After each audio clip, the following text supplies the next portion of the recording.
Bonjour à vous, chers paroissiens, chers amis, je vous salue. Nous nous retrouvons ce matin, 5e jour de confinement, j'espère que pour vous, tout va bien. Je sais combien c'est difficile de rester chez soi et pourtant il faut que nous puissions tenir ensemble. Demain, nous allons vivre le 4e dimanche de Carême, un jour plein de joie. D'ailleurs, vous verrez, les célébrants demain seront habillés en rose. Vous savez, l'année liturgique est découpée et il y a des couleurs pour chaque temps liturgique. Vous connaissez la couleur verte, vous connaissez la couleur rouge, vous connaissez la couleur violette, vous connaissez la couleur blanche. Peut-être connaissez-vous aussi la couleur rose. Le rose, nous le mettons que 2 jours dans l'année. Le 3e dimanche de l'Avent, qu'on appelle Gaudete, et puis le 4e dimanche de Carême, l'Étaré, c'est demain. Le rose parce que c'est la joie, la couleur de la joie. Pour les 2 cas, le 3e dimanche de l'Avent et le 4e dimanche de Carême, eh bien, c'est des périodes en violet. Le violet, c'est la couleur de la pénitence, de la conversion, du changement.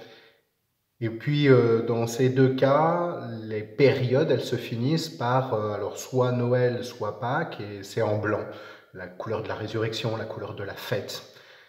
Eh bien, dans ces périodes de conversion, il y a un jour où on essaye de vivre la joie. Le 3e dimanche de Carême, le 3e dimanche de l'Avent, pardon, la messe, elle commence par une antienne qui dit soyez dans la joie, soyez vraiment dans la joie. Et puis demain, eh bien, nous allons entendre dire réjouissez-vous. Voilà. Réjouissez-vous parce que le temps arrive où notre cœur, où le mystère pascal va complètement changer notre vie.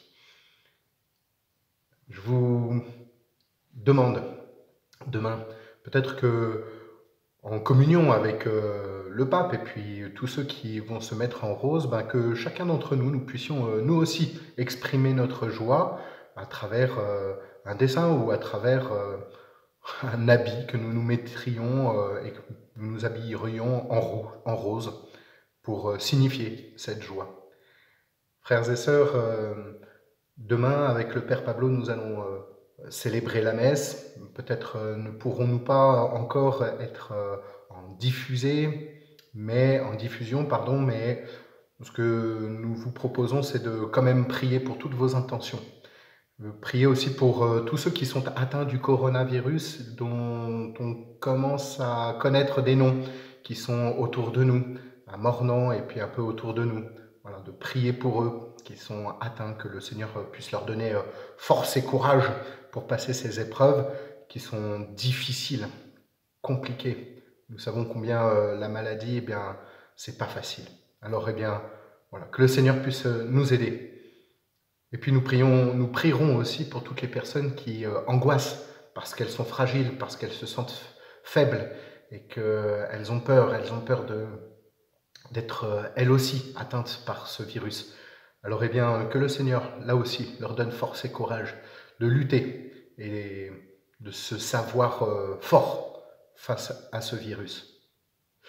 Demain, vous entendrez l'évangile de l'aveugle-né, un très très bel évangile qui nous invite à la conversion.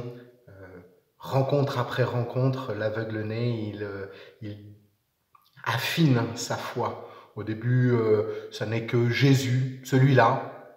Et puis à la fin, Jésus lui demande, crois-tu que je suis le Fils de l'homme? Seigneur, qui est-il pour que je le croie? Et tu l'as en face de toi. Frères et sœurs, en cette période difficile, eh bien désirons profondément rencontrer Jésus, désirons plus profondément le faire laisser faire en nous sa demeure. Frères et sœurs, à tous, je le redis, restez chez vous et je vous aime trop pour ne pas vous le redire. Restez chez vous.